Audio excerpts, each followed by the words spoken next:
Esta mañana le hemos titulado al sermón Cuando Jesús sonrió. Y está basado en un versículo que todos conocemos, 1 Samuel 16:7, que dice: Jehová respondió a Samuel: no mires a su parecer ni a lo grande de su estatura, porque yo lo desecho.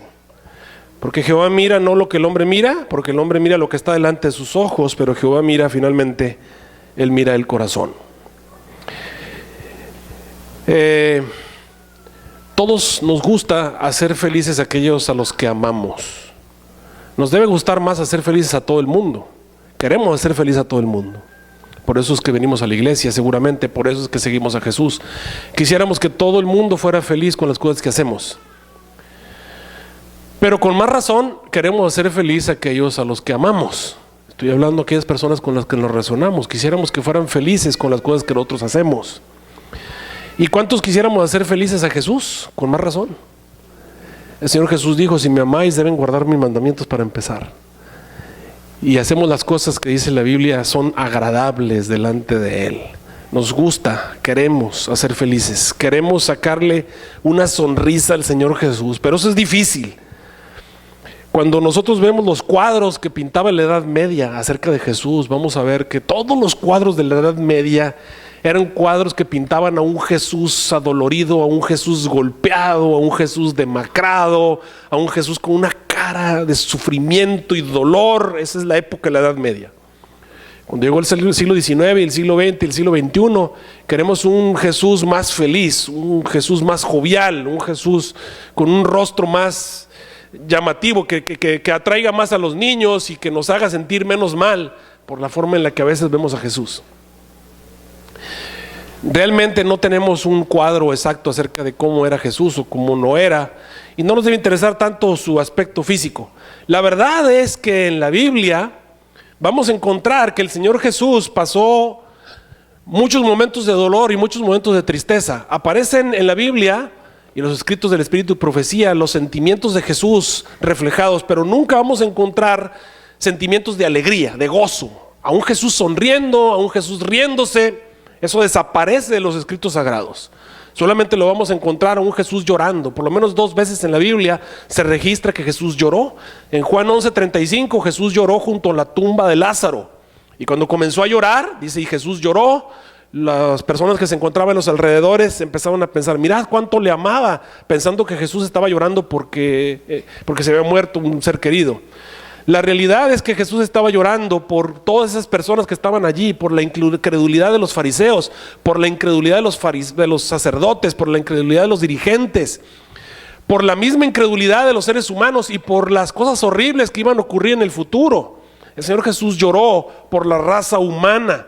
Ese era el sentimiento de Jesús cuando se encontraba en este planeta. En el Evangelio según San Lucas, capítulo 9, versículo 41 en adelante, se nos presenta a Jesús llorando en la entrada triunfal, cuando todos venían vitoreando, cuando todos venían alabando, cuando ponían los mantos en el suelo para que Jesús pasara. Podríamos decir qué momento más gozoso podría ser que ese. Pero Jesús allí, justamente al llegar a Jerusalén, registra la palabra de Dios. Jesús lloró sobre ella. Dice, como llegó cerca, viendo la ciudad, lloró sobre ella. Y el contexto no nos deja mentir acerca de lo que pasó ese día. Jesús lloró sobre Jerusalén por lo que iba a ocurrir, diciendo: oh, también tú conocieses a lo menos en este tu día lo que toca tu paz. Mas ahora, dice, está encubierto de tus ojos, porque vendrán días sobre ti que tus enemigos te acercarán con baluarte, te pondrán cerco, de todas partes te pondrán en estrecho y te derribarán a tierra. Y a tus hijos dentro de ti matarán, y no dejarán sobre ti piedra sobre piedra, por cuanto no conociste el tiempo de tu visitación. Ese es el día en el que el Señor Jesús lloró. El llanto del Señor Jesús está registrado en la Biblia. También está registrado en la palabra del Señor, por lo menos en alguna ocasión que el Señor Jesús se llenó de ira. Estaba Jesús enojado, lleno de celo por la casa del Señor. En San Juan capítulo 2, 14 al 17 podemos encontrar que el Señor Jesús halló en el templo a los que vendían bueyes, ovejas y palomas, y a los cambistas allí sentados, y haciendo un azote de cuerdas, echó fuera del templo a todos y las ovejas y los bueyes y esparció las monedas de los cambistas y volcó las mesas y dijo a los que vendían palomas: quitad esto de aquí y no hagáis de la casa de mi padre casa de mercado. Entonces se acordaron, dice, los discípulos sus palabras de lo que está escrito de él en el libro de los Salmos: el celo de tu casa me consumió. Y eso está registrado ahí en el Evangelio según San Juan. El Señor Jesús enojado, el Señor Jesús sufriendo, el Señor Jesús llorando, aparece en la palabra del Señor. En San Mateo capítulo 26, cuando el Señor Jesús estaba próximo a morir, después de haber tomado la última cena con los discípulos, el Señor Jesús le dijo a sus discípulos, juntamente cuando llegaron al huerto, cuando llegaron allí al monte, Jesús les dijo: mi alma está, ¿cómo? Muy triste hasta la muerte. Y fue el momento en el que el Señor Jesús les pidió que se quedaran con él despiertos, aunque fuera una hora. Y cosa que los discípulos no pudieron hacer, estaban muy cansados. Había sido una larga faena y habían cenado demasiado, así que los discípulos no querían. Y a lo mejor sí querían, pero no podían. Jesús dijo: el espíritu estaba dispuesto, pero la carne finalmente era débil. El libro de Isaías 53, el profeta Isaías predijo cuál iba a ser la forma en la que el Señor Jesús iba a vivir en este mundo. Y la forma en la que lo describe no es feliz, no es alegre, no es contento, no es sonriente. En Isaías 53, el profeta dice: despreciado y desechado entre los hombres, y lo describe como un varón de dolores, experimentado. Quiere decir que tiene mucha experiencia, ha tenido muchas experiencias al respecto, experimentado en quebranto. Escondimos de él el rostro, fue menospreciado, no lo estimamos, y con razón. El Señor Jesús venía de un mundo de gloria donde todo es perfecto, donde no existe clamor, ni dolor, ni muerte, ni llanto, ni angustia. Un lugar donde todo es perfecto, donde todo es alegría, donde hay gozo abundante, donde nunca hay lágrimas. Un lugar de delicados pastos y aguas de reposo. Él viene de un mundo de gloria, de gozo. Cosas maravillosas ocurren allí todos los días. Y venía a un planeta donde todo lo que había a su alrededor es muerte, llanto, dolor, injusticia. El Señor Jesús podía ver los corazones humanos llenos de egoísmo, llenos de lascivia, llenos de tentaciones, llenos de muerte. Y de una u otra manera el Señor Jesús veía a las personas muriendo. Estaba expuesto a la enfermedad, a la muerte, al llanto, a la oscuridad, a la tristeza, a la agonía, a la desesperación. Y él podía ver todo el sufrimiento que se encontraba a su alrededor. ¿Con cuánta razón en la Biblia nunca encontramos a un Jesús sonriente? Por eso el profeta dijo: experimentado en quebranto. ¿Quién puede estar feliz en un lugar donde ha ocurrido una tragedia? ¿Quién puede estar feliz en un lugar donde ha ocurrido una tragedia? En esta iglesia tuvimos un día una experiencia, algo que a mí no me ha tocado nunca como ministro, y he estado en muchos funerales. Pero recuerdan aquel funeral en el que murió la joven y pusieron al bebé en su regazo. Es algo que yo nunca había visto. ¿Quién puede estar feliz en un funeral así? ¿Quién puede hacer bromas o quién puede reírse en una situación así? Es un lugar en el que uno simple y sencillamente no puede estar uno feliz, no puede estar uno contento.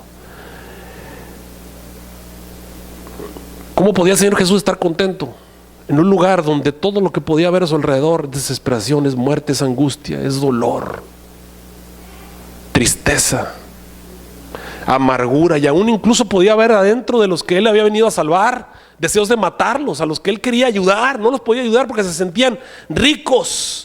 En Apocalipsis capítulo 3, 14 al 22 describe incluso la desesperación en la que nos encontramos, una situación desesperada. Por lo menos nos diéramos cuenta que estamos enfermos. Por lo menos nos diéramos cuenta de nuestra condición. Pero Apocalipsis 3 describe que los seres humanos estamos todavía desesperados en nuestra situación porque nos sentimos bien, así como estamos. Y queridos hermanos, en realidad estamos muriendo. Todos estamos muriendo.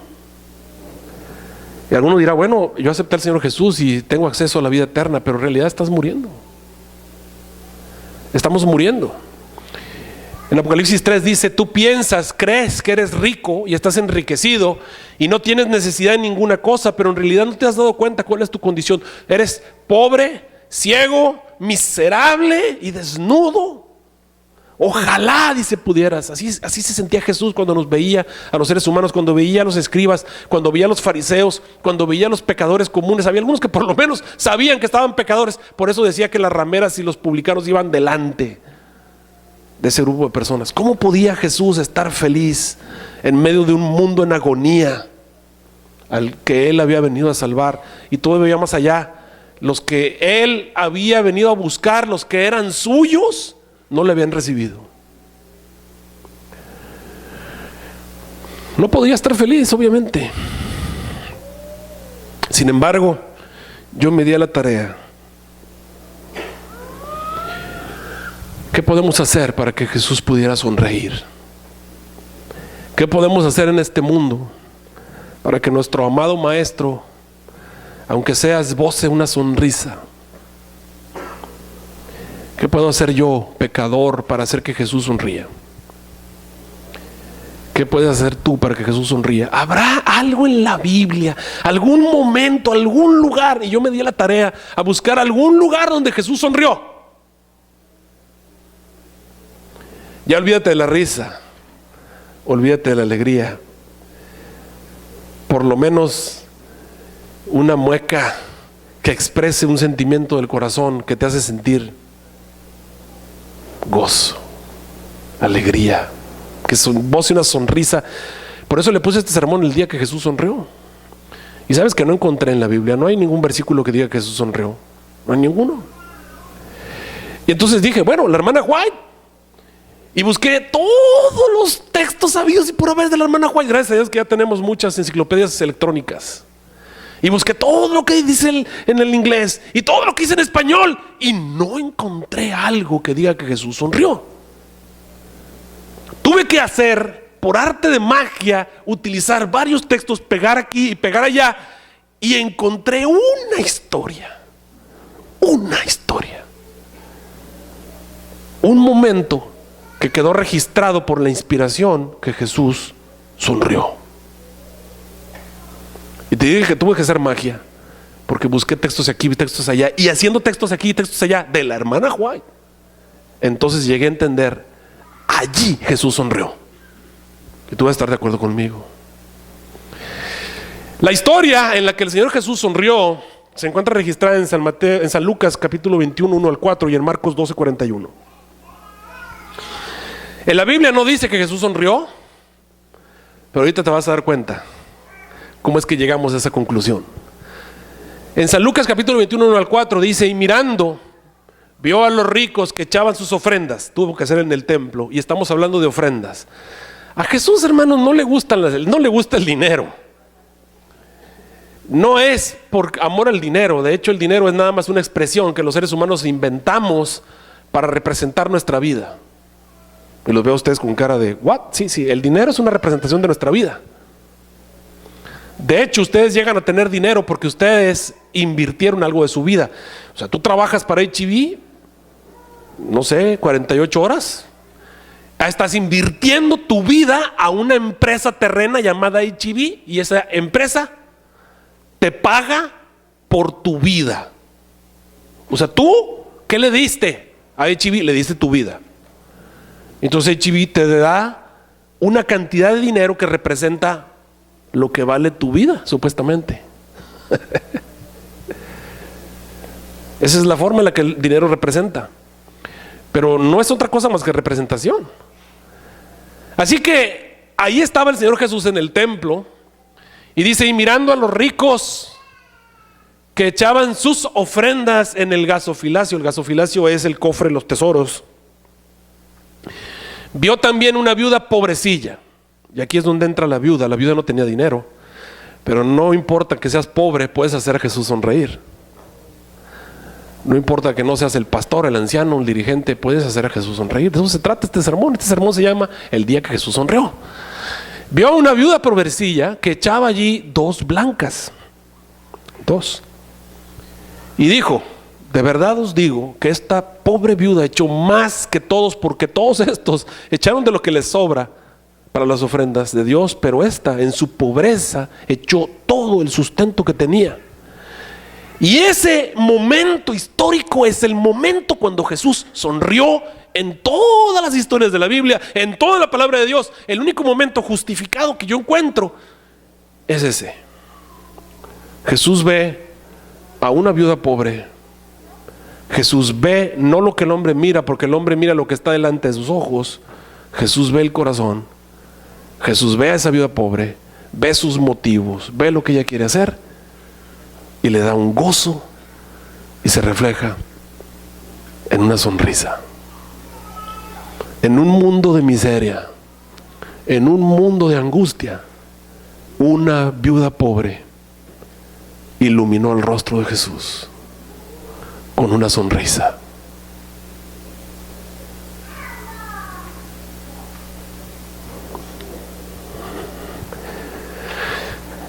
El templo de la época de Jesús estaba bastante elaborado. Ustedes pueden ver en esta zona lo que sería el atrio externo.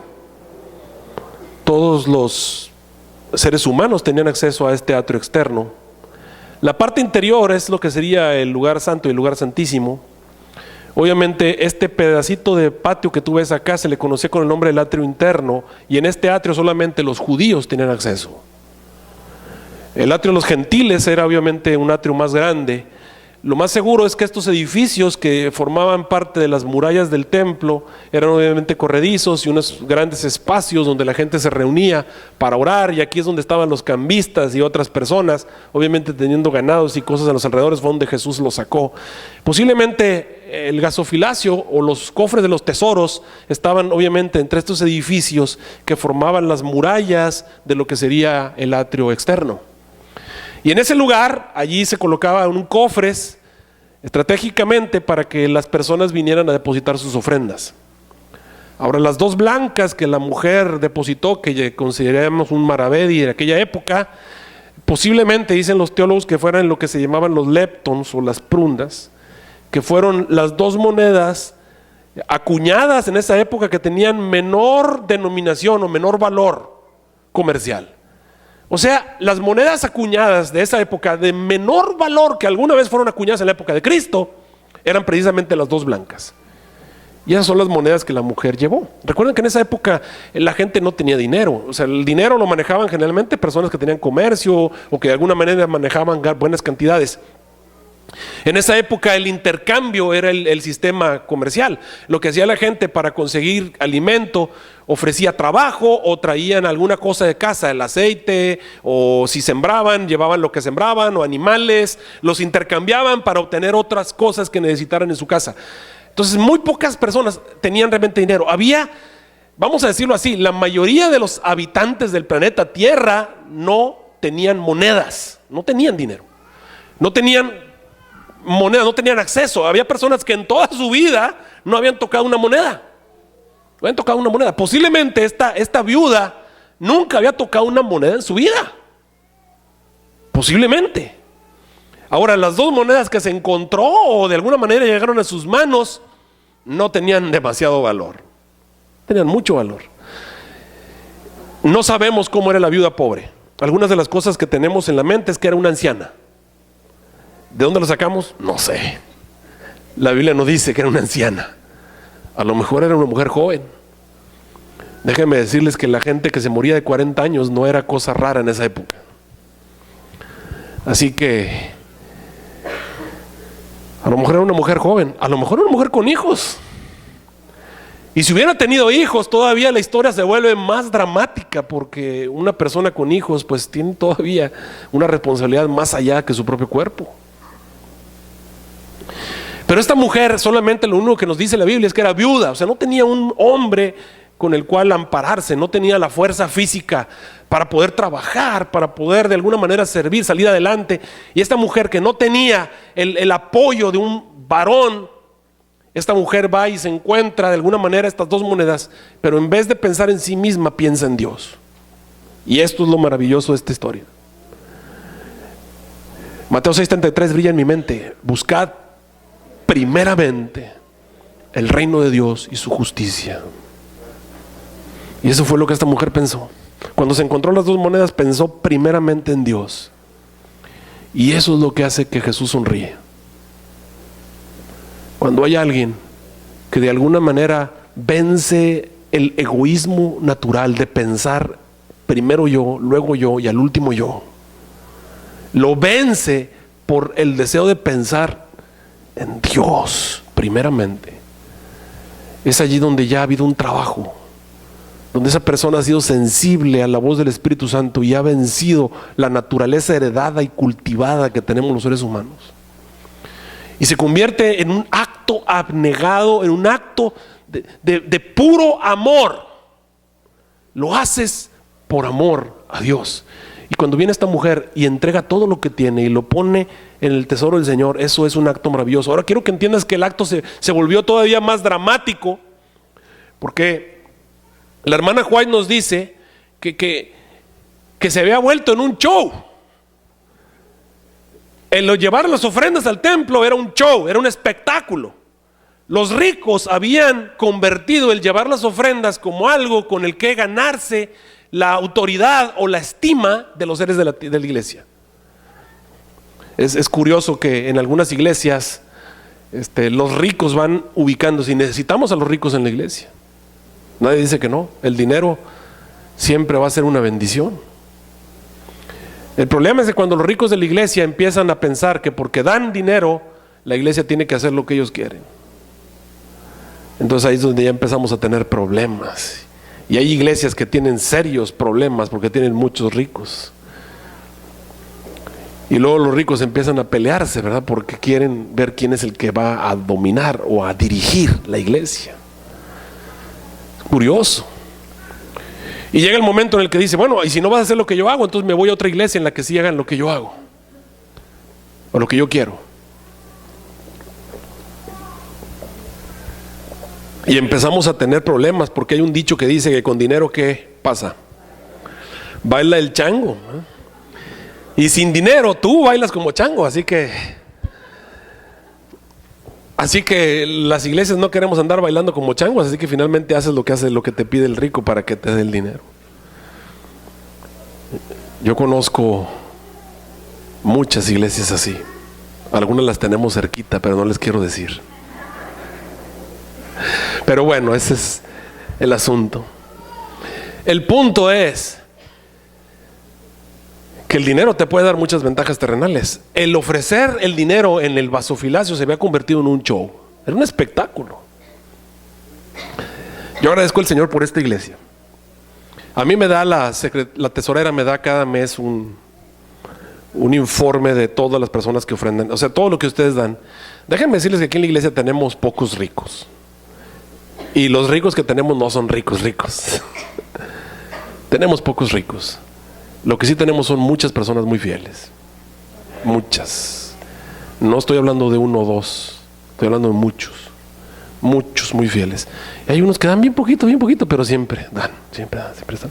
Eso te habla de un corazón dispuesto a servir al Señor. Y eso nos ha puesto a nosotros muy bien. Ustedes ven a todas las iglesias de Texas, andan batallando, andan raspando el ombligo por todas partes. Pero gracias al Señor aquí ya hemos salido. Pero no digan, qué bueno, no, tranquilos. Solamente les estoy comentando lo que puede ocurrir. Eso es algo maravilloso. La viuda pobre tenía un corazón dispuesto. Y llegaron esos hombres, dice, miren, se los voy a leer tal y como lo presenta la hermana White, para que lo vean.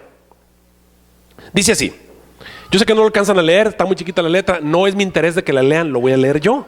Dice así, Jesús estaba en el atrio donde se hallaban los cofres del tesoro y miraba a los que venían para depositar sus donativos. Muchos de los ricos traían sumas elevadas, o sea, me imagino que algunos venían con costales de dinero y pesan bastante el dinero, así que venía con el dinero, sumas elevadas que presentaban con gran ostentación. O sea, la idea era que todos los vieran. Qué lindo soy, qué bonito soy, cómo me quiero. O sea, venme, cómo lo estoy haciendo. Así es escondido, no, que todos lo vean, porque la idea era que se dieran cuenta que son ellos muy, muy dadivosos. Jesús los miraba y dice la hermana White, tristemente. Dieron mucho dinero. Te estoy seguro que los sacerdotes estaban bien felices. Pero no es a los sacerdotes a los que quieres agradar. Al que quieres agradar es a Jesús. O sea, ¿qué manera de fallar? Traer mucho dinero y fallar. O sea, no hacer que Dios se sienta bien.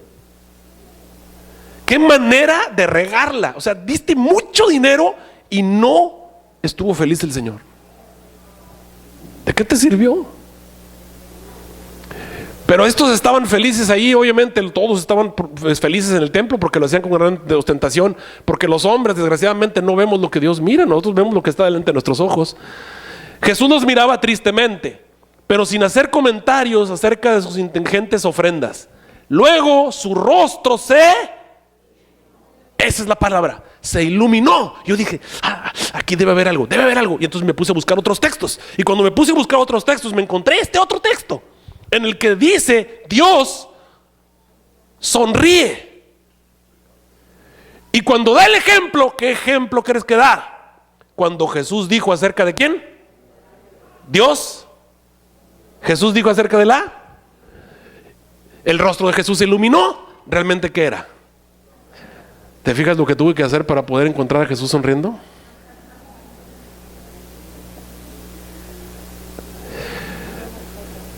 Tuve que hacer una adaptación, ¿verdad? Una búsqueda intensiva en los escritos de la hermana White para encontrar un momento en el que Jesús sonrió. Cuando Jesús sonrió fue cuando vio a esa viuda. Jesús sonrió. Su rostro se iluminó porque vio a una viuda pobre que ni siquiera se quería acercar al vasofilacio, no se quería acercar al cofre del tesoro. ¿Por qué? Porque le dio pena.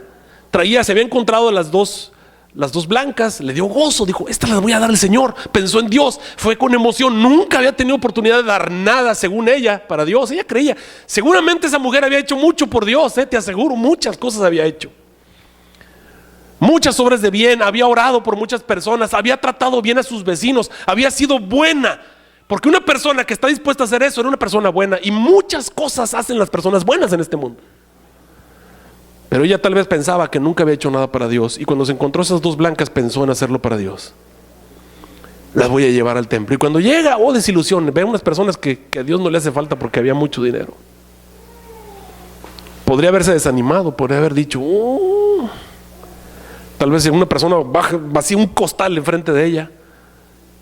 Y ella ve sus dos blancas, la menor denominación, dos solamente. Pero aún así, esta mujer no cesó en su interés de hacer su parte. Dos blancas. Y en un momento en el que nadie estaba mirando, aprovechó para depositar las dos blancas en el cofre del tesoro.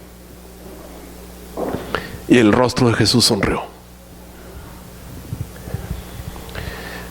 Al ver a una pobre viuda acercarse con vacilación, como temerosa de ser observada, mientras los ricos y altaneros pasaban para depositar sus ofrendas, ella vacilaba como si no se atreviese a ir más adelante y sin embargo anhelaba hacer algo,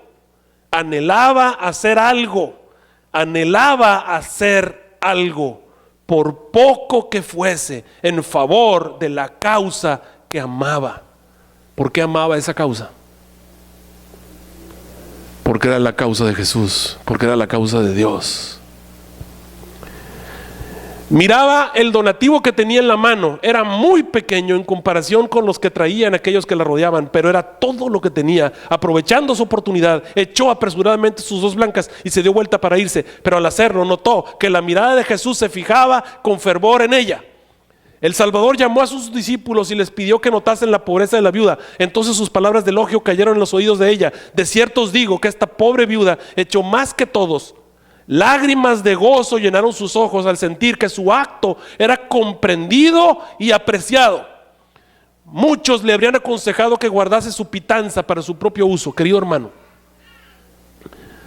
todas las cosas que has hecho por Jesús desinteresadamente, todas las cosas que has hecho han sido apreciadas y han sido reconocidas, no por nosotros, pero porque el que de veras debe reconocerlas, que es Cristo Jesús. Y es que eso es lo que hace a un cristiano. Cuando tú vas en el auto y te paras, y quiero que entiendas, porque eso lleva un sacrificio, conlleva una molestia. Estás dispuesto a salir de tu área de confort, a molestarte, en pararte para darle una limosna a una persona que está pidiendo en la esquina. Si lo haces pensando en Cristo, aun cuando te causa una molestia, dices: Señor, lo voy a hacer por Jesús, y te paras. Eso el Señor Jesús lo nota, y eso le trae una sonrisa a Jesús. Cuando vas en el auto y de alguna manera ves a alguien que está en necesidad y te molestas en pararte a ayudarle. Todas las personas que han venido a ayudar al centro comunitario, que déjame decirte que es una molestia, y han venido a ayudar y no reciben del pastor una palmada: hermano, qué bueno. Y no reciben un aplauso de la iglesia y dicen: ¿de qué me sirvió andar tirando todos los tomates podridos que llegaron?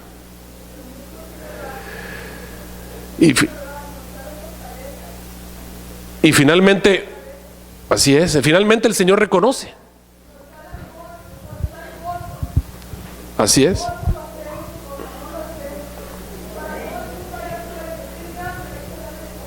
Así es.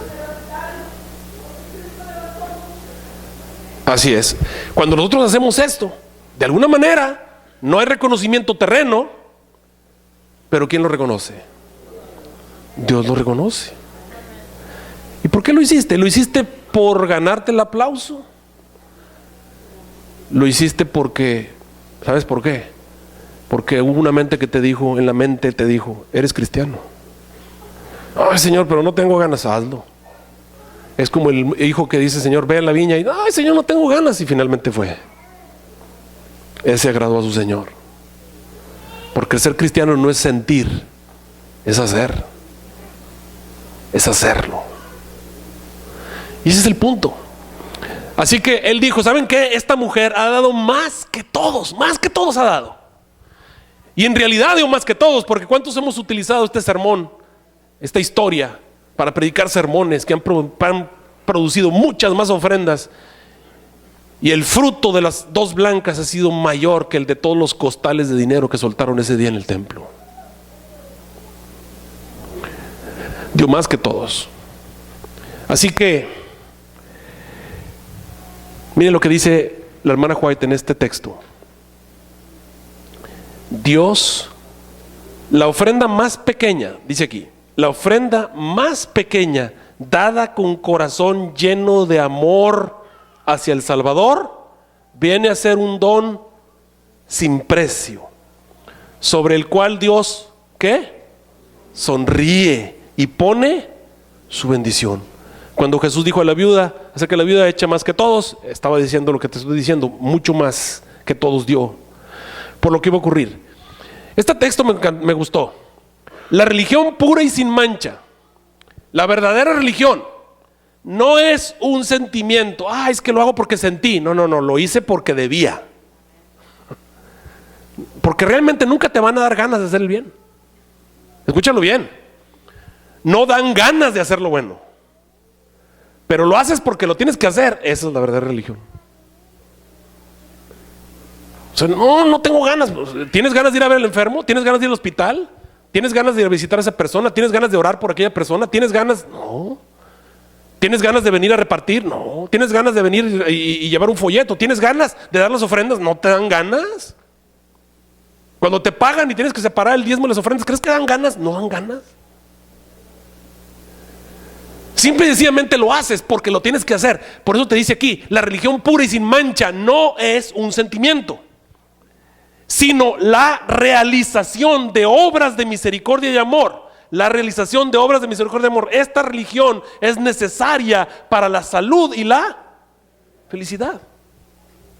Convertirse en un obrero tenaz, continuar pacientemente en el bien hacer, continuar pacientemente en el bien hacer que demanda la obra desinteresada, es una tarea gloriosa sobre la cual sonríe el cielo. ¿Cuándo sonríe Jesús? Cuando tú haces algo que no quieres hacer pero lo haces para su honra y su gloria. Allí sonríe Jesús.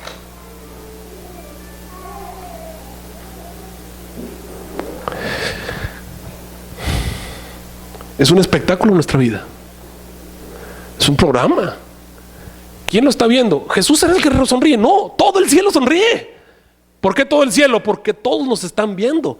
El apóstol Pablo dijo en Hebreos 12, 1 al 4: por tanto nosotros también, teniendo en derredor nuestro tan grande nube de testigos. ¿Esa nube de testigos dónde está? En el cielo. Dejando todo el peso del pecado que nos rodea, corramos con paciencia la carrera que nos es puesta, puestos los ojos en el autor y consumador de la fe, que obviamente es Cristo Jesús. En Romanos 12, 1 al 2, el apóstol Pablo nos dice que debemos sacrificar nuestros cuerpos. Sacrificar tu cuerpo equivale a molestarte, a tomarte la molestia, a hacer el esfuerzo por entregar tu vida. En Romanos 12, 1 dice: así que, hermanos, les ruego por la misericordia de Dios. ¿Por qué lo debes hacer? Por la misericordia de Dios. Porque Dios ha tenido misericordia contigo. Tú también tienes que tener misericordia con otro. Les ruego por la misericordia de Dios que presentéis vuestros cuerpos en sacrificio vivo, santo, agradable a Dios, que es vuestro culto racional. Y no te conformes a los seres humanos que lo hacen para ganar. ¿Por qué crees que la Coca-Cola da tanto dinero? ¿Sabes por qué lo hace? Para tener una buena imagen. ¿Por qué los de cervecería hacen cosas buenas? Para empezar a hacer cerveza está mal. Pero para que no les digan nada, hacen un montón de cosas buenas. Pero ¿cuántos destruyen por acá? Y ahí andan los políticos haciendo cosas buenas, nada más para tapar el ojo al macho. Ay, les tienen que tomar foto y tiene que salir en todos los periódicos. ¿Por qué tiene que salir en todos los periódicos? Porque hay gente que va a votar por ellos.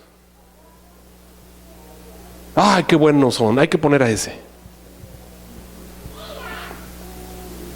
No os conforméis a este siglo, transformaos por medio de la renovación de vuestro entendimiento.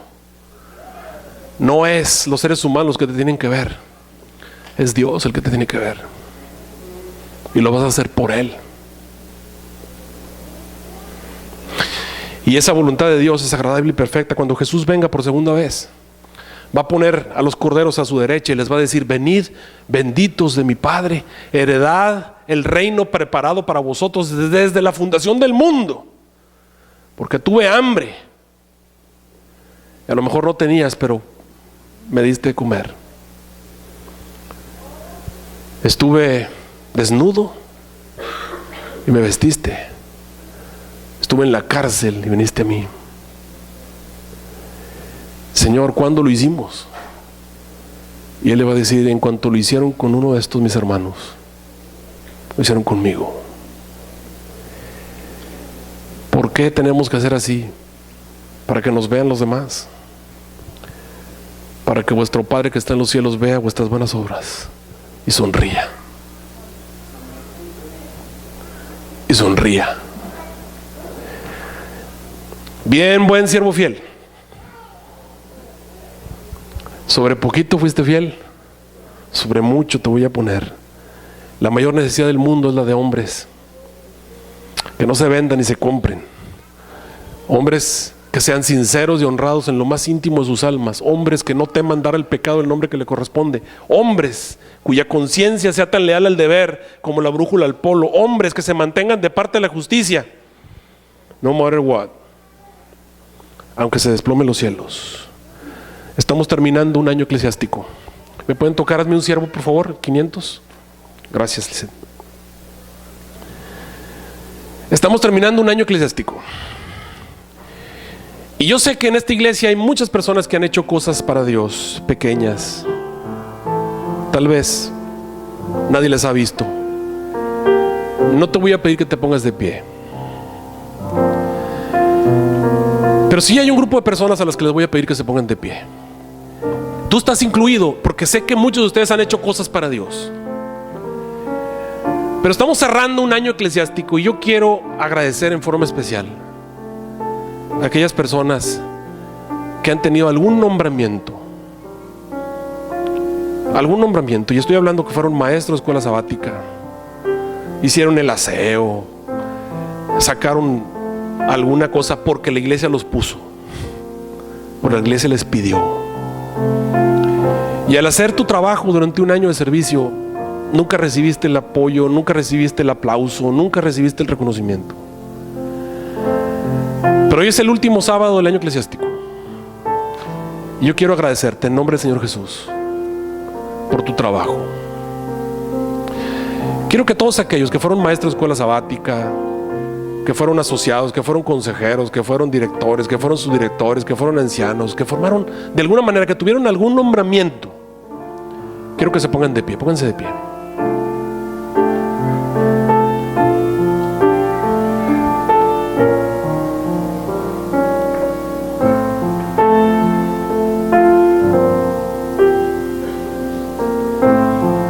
¿Y qué pasó con los maestros de escuela sabática? ¿Y qué pasó con las maestras de escuela sabática? No hubo maestras de escuela sabática. Hay algunas maestras que yo las estoy viendo, no se han puesto de pie. ¿Y qué pasó con los maestros de niños? Las maestras de niños, las diaconisas, los diáconos, los del centro comunitario.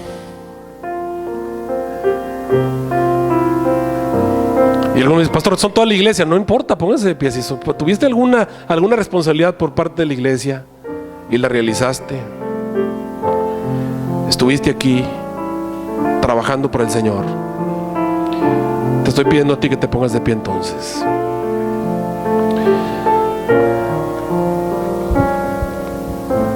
En nombre del Señor Jesús quiero agradecerles por el servicio que han dado al Señor, por la obra que han realizado desinteresadamente.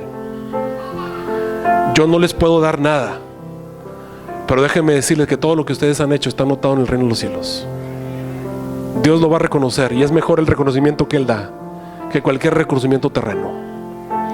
Ahora quiero que se unan a este grupo las personas que este año tienen algún nombramiento. No se sienten todavía, los que no se van a sentar ya, los que han servido. Pero hay alguien que tiene este año algún nombramiento que no está incluido en el grupo, póngase de pie. Alguien que tiene algún nombramiento, algún cargo que desempeñar. Hermano, usted va a ser la directora de escuela sabática.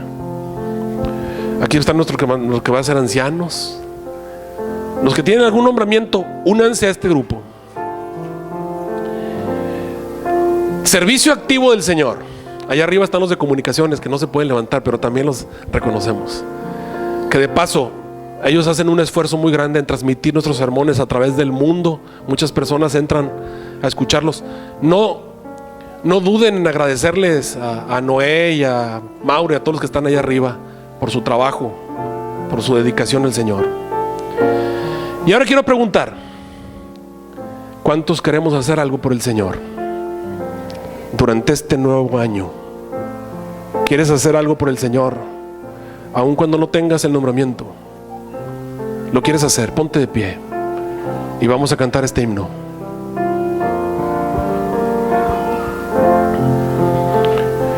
Hazme tu siervo, humilde y fiel, que ayude a todos con tu amor. Sea de mi corazón. Hazme un siervo, hazme tu siervo. Quiero escucharte y obedecerte, Señor. Y obedecerte, Señor.